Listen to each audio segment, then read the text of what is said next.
दत्तात्रय या महिन्यामध्ये प्रगट झाले. भगवान दत्तात्रय यांच्या जन्माची कथा ऐका बरं का, फार महत्वाचं आहे.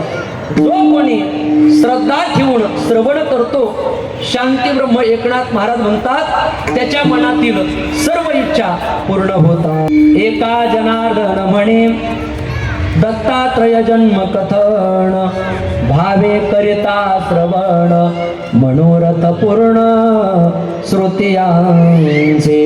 जो श्रद्धा ठेवून ही असणारी दत्तात्रयांची जन्मकथा जन्माख्यान श्रवण करतो त्याच्या मनातील सर्व इच्छा पूर्ण होतात असं हे पवित्र आख्यान आहे. काय प्रसंग झाला, कैलास पर्वतावरती भगवान शिवजी हे अनसूया आणि अत्री मातेचं असणारं दत्तात्रय आख्यान वर्णन करून सांगू लागले. ऐका दत्तात्रय आख्यान. पार्वतीशी सांगे त्रिलोचन, सकळ पतिव्रता माझी पूर्ण, अनसूया जान पतिव्रता. शिवजी म्हणाले, अगं पार्वती ऐकलं का, या त्रैलोक्यामध्ये सर्वात मोठी पतिव्रता कोण असेल तर तिचं नाव आहे अत्री पत्नी अनसूया. अनसूया माता ही या जगातील सर्वात मोठी आणि एक नंबरची पतिव्रता आहे. असं म्हटल्यावरती ऐकोनी शिवाची वाणी, गदगदा हसे भवानी, आम्हा तिघीवरती त्रिभुवनी, आन कोणी असे ना. महिला मंडळ ऐका बरं का, भगवान शिवजी म्हणाले आणि असं म्हटल्याबरोबर शिवजीला प्रत्युत्तर काय दिलं, ऐकोनी शिवाची वाणी, गदगदा हसे भवानी. पार्वती माता हसू लागल्या. सांगितलं महाराज घरच्या भाकरी खातात, दुसरीचं वर्णन करता हे वागणं बरं हवं. शिवजी म्हणाले, अगं तसं नाही, खरंच सांगतो तुम्हीही पतिव्रत आहात, पण 2 नंबरच्या. किती? 2 नंबरच्या. 1 नंबरची पतिव्रता कोण असेल तर तिचं नाव आहे अनसूया. असं म्हटल्यावर महाराज फारच रागावल्या. आम्ही 1 नंबरच्या पतिव्रता असून तुम्ही आम्हाला 2 नंबर दिला, जा मला बोलायचं नाही. भगवान शिवजीनं तो गर्व पाहिला. शिवजी म्हणाले, गर्व देखोनी पार्वतीचा, त्रिलोचन बोले तेव्हा वाचा, नारद सांगेन महिमा तिचा, तेव्हा तुझ कळेल. गर्व पाहिला आणि त्याचा परिणाम असा झाला, भगवान शिवजी म्हणाले, अगं मी सांगून तुला काही फायदा उपयोग होणार नाही. कान टोचायचे म्हटलं की कुणाकडे जावं लागतं? सुताराकडे. कोण म्हटलं? सोनाराकडे. हा, कान टोचायचे म्हटलं की सोनाराकडे जावं लागतं. नारद येतील, नारद तुला त्या अनुसयाचा असणारा महिमा सांगतील. आणि असं म्हणून महाराज मग नारदाची प्रतीक्षा करू लागल्या. आणि योगायोगानं नारद मुनी आले आणि देखून या नारद मुनी पूजा अति आदरे भवानी, पार्वती मातेनं पूजा केली. कारण आपलं संत वाङ्मय सांगतं, जर संत घरी आले तर काय करावं, घाली संताची आसने, पूजा करी काया वाचा मने, एका जनार्दने जाणे इथे देते पुरा. केलं पाहिजे, त्यांची पूजा केली पाहिजे. नारदाची पूजा केली आणि नारदाला विचारलं, का हो या जगामध्ये सर्वात श्रेष्ठ पतिव्रता कोणती? तेव्हा नारदानं उत्तर दिलं, या जगामध्ये सर्वात 1 नंबरची पतिव्रता जर कोण असेल तिचं नाव आहे अत्री पत्नी अनसूया. अनुनया अनसूया, अनसूया पत्नी आहे, ती पतिव्रता आहे. नुसती पतिव्रता नाही, महान पतिव्रता आहे. एवढं सामर्थ्य, किती सामर्थ्य आहे तिचं. नारद महर्षी सांगतात, अगं तुम्ही सावित्री माता, लक्ष्मी माता आणि पार्वती माता, तुमच्या तिघीचे पुतळे तिनं डाव्या पायात बांधलेत. कोणत्या? डाव्या पायात. नाथ महाराज सांगतात, तुम्हा तिघीचे पुतळे करोनी बांधले असे वामचरणी, तुम्हा तिघीचे पुतळे करोनी बांधले असे वामचरणी असंख्य सामर्थ्य त्रिभुवनी समतुल्य कोणी असे ना. तिच्यासारखं पतिव्रतेचं सामर्थ्य या जगात कुणाकडेही नाही. मग मात्र खिन्न झाल्या. आपल्या मालकानं सांगितलं पण आपण ऐकलं. बहुतांशी असंच होतं. मालक आपल्या हिताचं सांगतात पण मालकीन काही ऐकत नाही. मालकानं जर सांगितलं हे असं नाही ते तसं, ती म्हणते नाही खाली बसा तुम्हाला काय कळतं.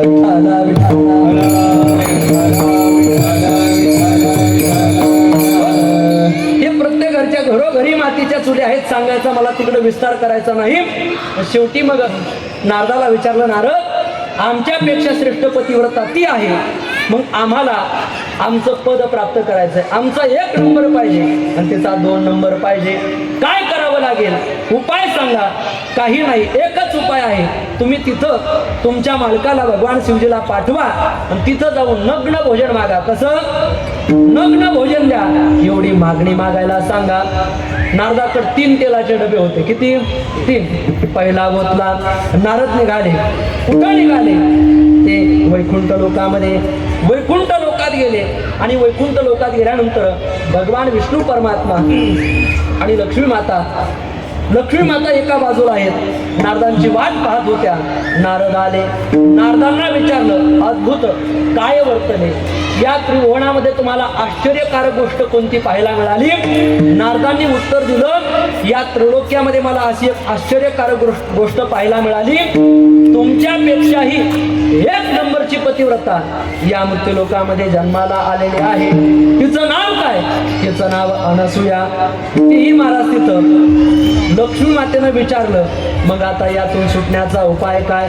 म्हणे एकच उपाय, तुमच्या मालकाला तिथं पाठवा, नग्न भोजन मागायला लावा. नारद म्हणे उपाय एक, नारद म्हणे उपाय एक, नारद म्हणे उपाय एक, नारद म्हणे उपाय एक. तेथे पाठवा वैकुंठनायक, तेथे पाठवा वैकुंठनायक, नग्न भोजन मागावे देखते नेते छडेल, नग्न भोजन मागावे देखते नेते छडेल.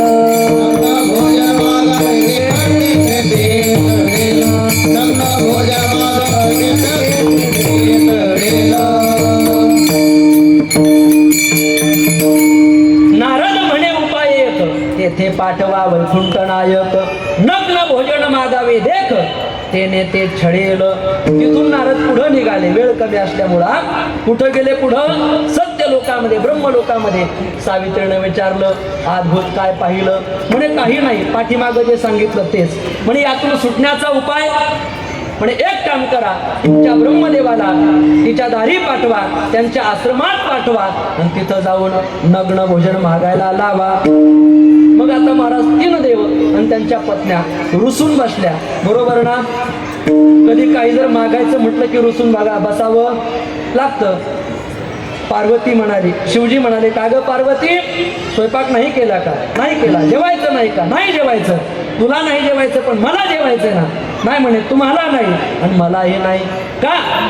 कारण या त्रिभुवनामध्ये आमच्यापेक्षा श्रेष्ठ पतिव्रता जन्माला आली. आमचा नंबर 1 पाहिजे आणि तिचा नंबर 2 पाहिजे. मग काय म्हणणं आहे? म्हणे काही नाही, तुम्ही तिथं जा आणि तिला नग्न भोजन मागा, नग्न अवस्थेत तिच्याकडून भिक्षा घ्या. असं म्हटल्यावर शेवटी म्हणाली, तसं करू नाही. एखादं जर चांगलं काम करत असेल तर त्याला सहकार्य करावं.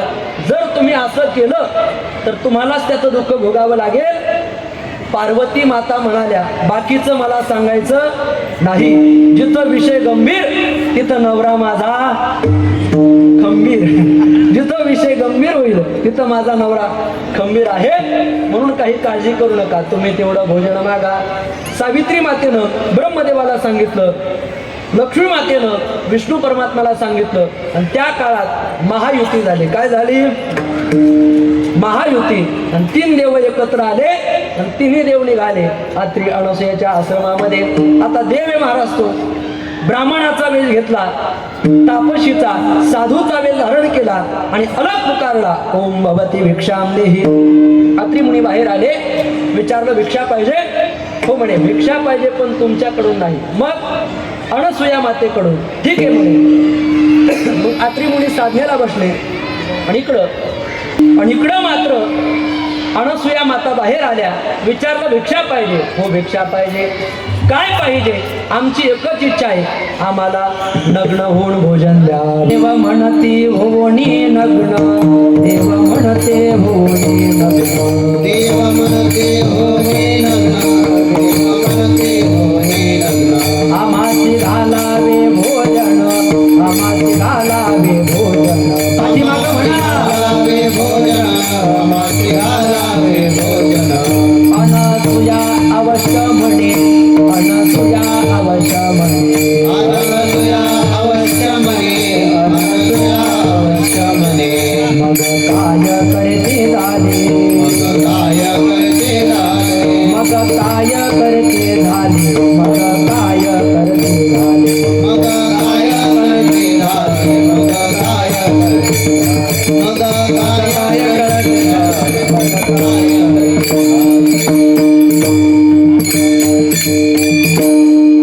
तिन्ही देव आत्री मुनीच्या आश्रमामध्ये आले आणि सांगितलं अनसुया आम्हाला दान पाहिजे, भोजन पाहिजे, पण कसं पाहिजे? अट सांगितली. देव म्हणती होणी नग्न, आम्हासी घालावे भोजन. अनसुया अवश्य म्हणे, मग काय करती झाले. अनसुयेनं सांगितलं काही काळजी करू नका, तुम्हाला तुमची मधुकरी, तुमची भिक्षा मिळेल. आणि असं म्हटल्यानंतर प्रश्न पडला, धर्मसंकट उभं राहिलं. जर भोजन द्यावं तर आपला धर्म भ्रष्ट होतोय, पतिव्रतापणा आपला नाहीसा होतोय.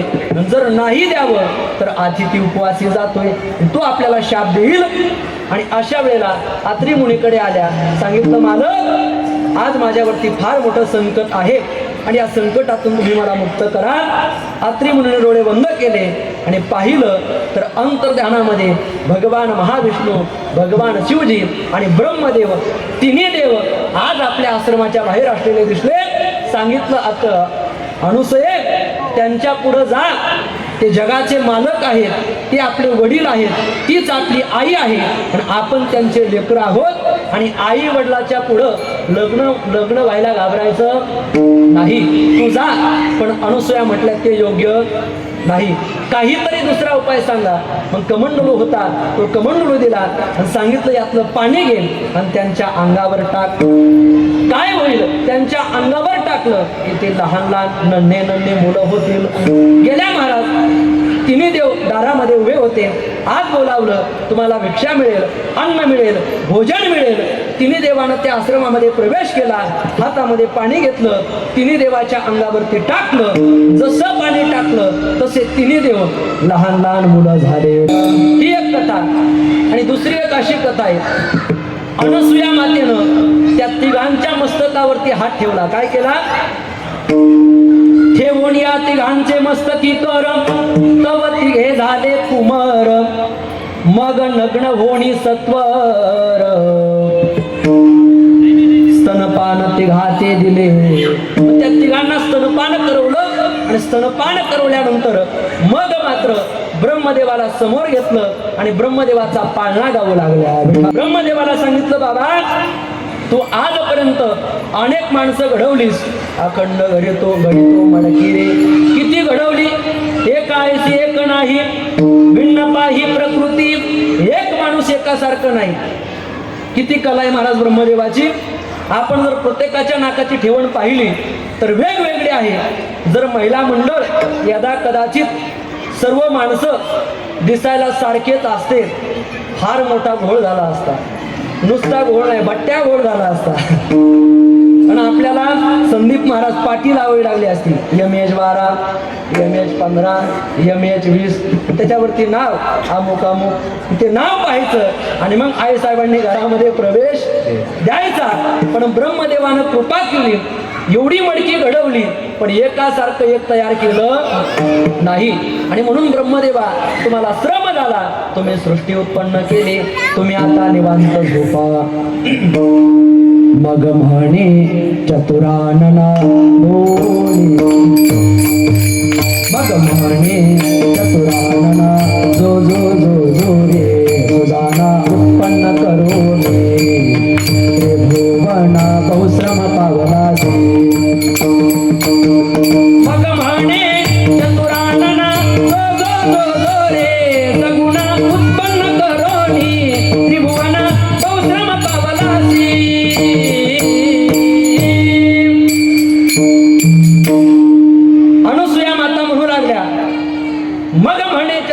त्रिभुवना जो जो जो जो रे सगुणा उत्पन्न करुणी त्रिभुवना बहुश्रम पावलासे तुम्हाला श्रम झाला आता निवांत झोपा. पुढं महाविष्णू परमात्मा त्यांना सांगितलं तुम्ही या सृष्टीचं पालन पोषण करून दमलेला आहात, तुम्ही निवांत झोपा. पुढं नंबर आला भगवान शिवजीला सांगितलं तुम्ही या सृष्टीचा संहार करून तुम्हाला दम लागला, श्रम झाले, निवांत झोपा.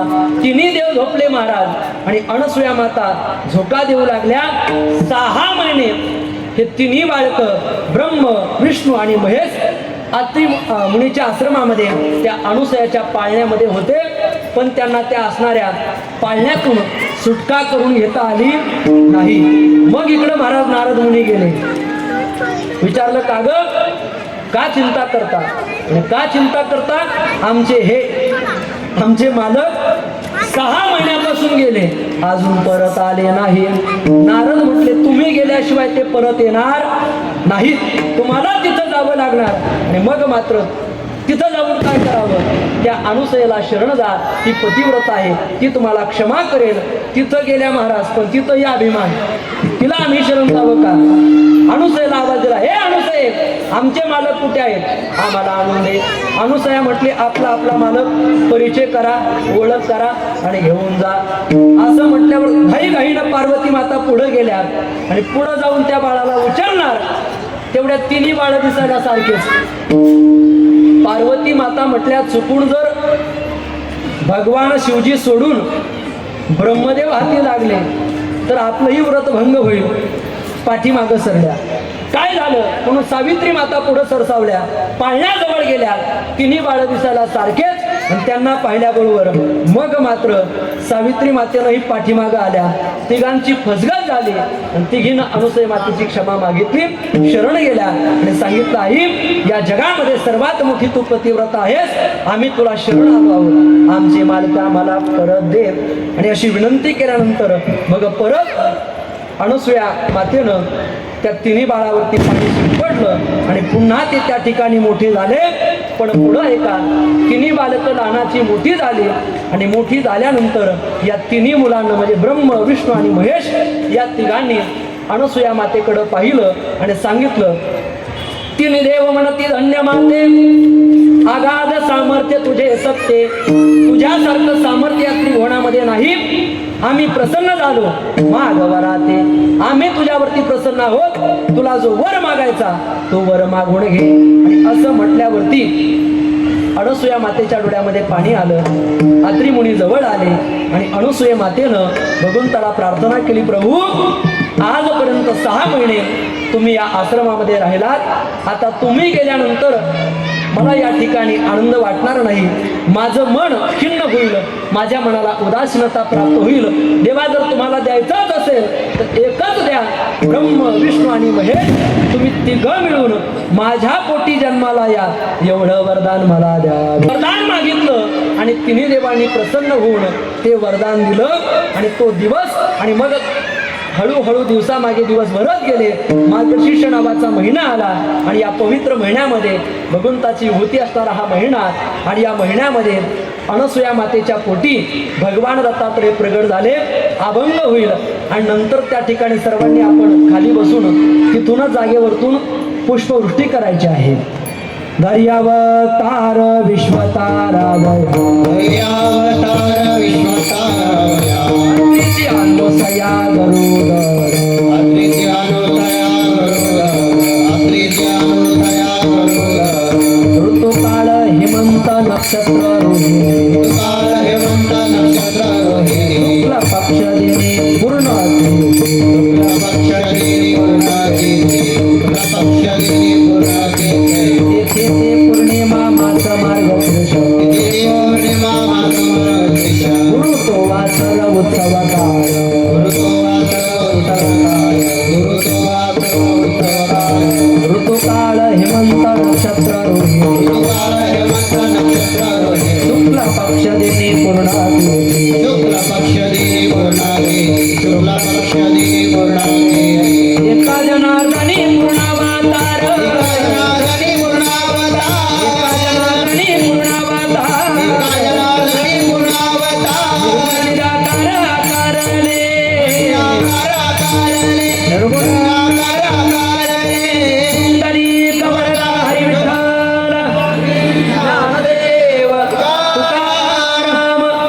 अवधूत चिंतन दिगंबरा दिगंबरा श्रीपाद वल्लभ दिगंबरा श्रीपाद वल्लभ दिगंबरा दिगंबरा